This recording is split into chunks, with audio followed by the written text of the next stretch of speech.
When first meeting John, I got the impression that this is an individual that has pursued a life calling unlike any other. Several other lasting impressions are created when you enter his unique world. A crowded apartment, which is bursting at the seams with electronic equipment from floor to ceiling. In the bedroom, the kitchen, and the living room. A decor that would give the Martha Stewart mindset night terrors. Basically, it's very selected military Navy surplus equipment. And it's used for RF generation and RF monitoring, radio frequency production, analyzing the signals, and actually putting them back out in transmission forms and that. So a lot of this stuff is used in experiments that caused me some rather interesting adventures. Experimenting with the electromagnetic field is the key to several of John's discoveries. One of them is called the crystal energy converter, or power cell, which seems to produce sustainable electricity from the air around us.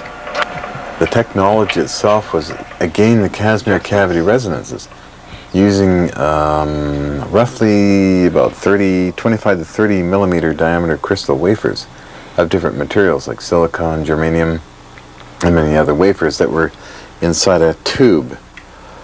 And this tube was, of course, enclosed with a micrometer feed.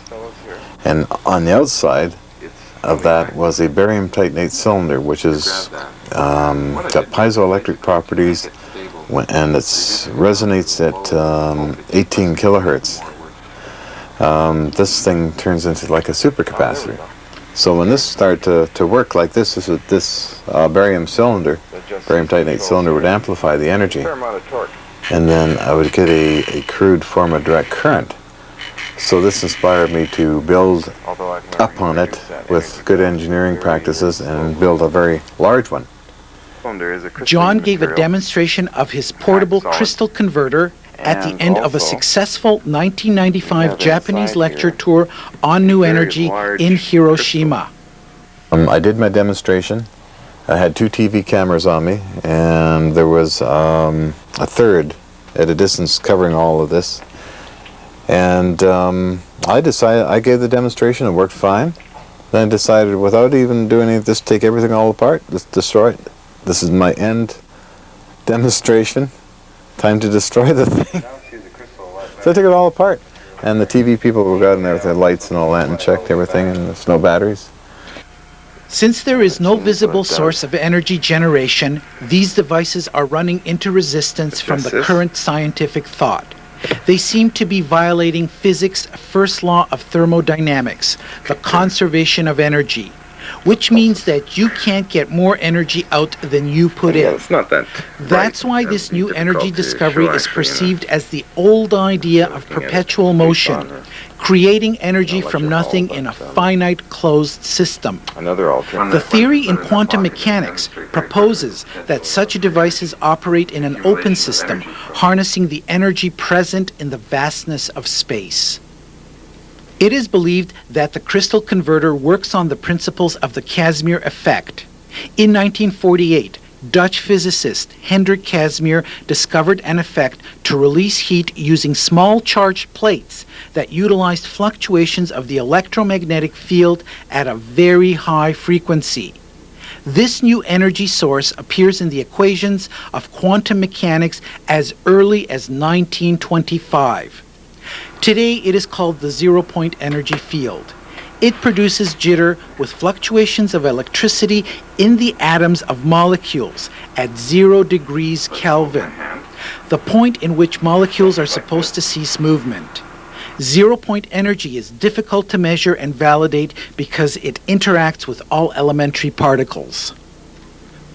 By resisting conventional wisdom, John has continued with his efforts to produce a simple solid-state power cell from his adjustable prototype.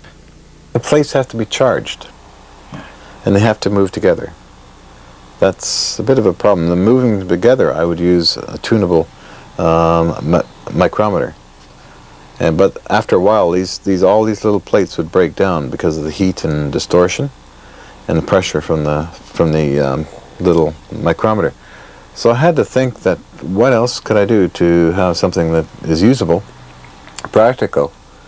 Then I thought of maybe taking all kinds of, almost like a dust of platelets of germanium and other metals, and mixing them into a mineral mix with great heat to get anhydrous material out of them, and also at the same time, as it's all cooling down, I would apply 20,000 volts direct current, then dropping it down to 45 volts direct current. So they're memorized.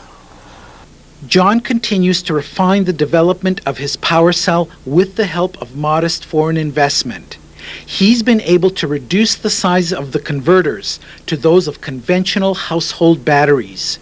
Once perfected, the crystal matrix can be seamlessly integrated to any device that requires electrical energy.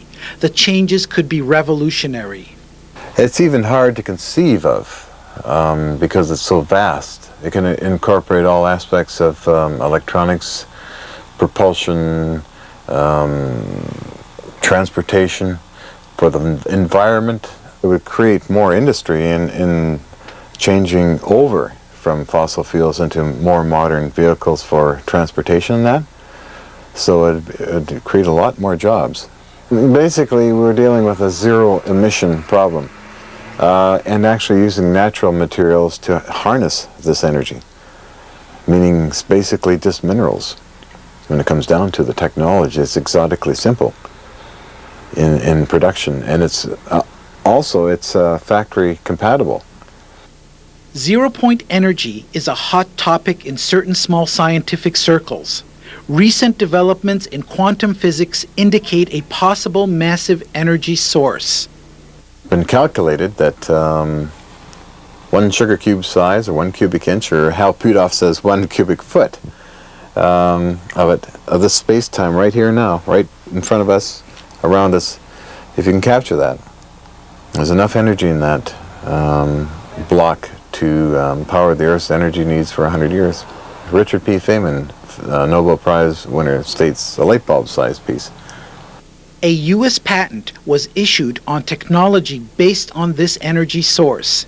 This is a significant event because the U.S. Patent Office clearly states it will not issue a patent for something it deems to be perpetual motion.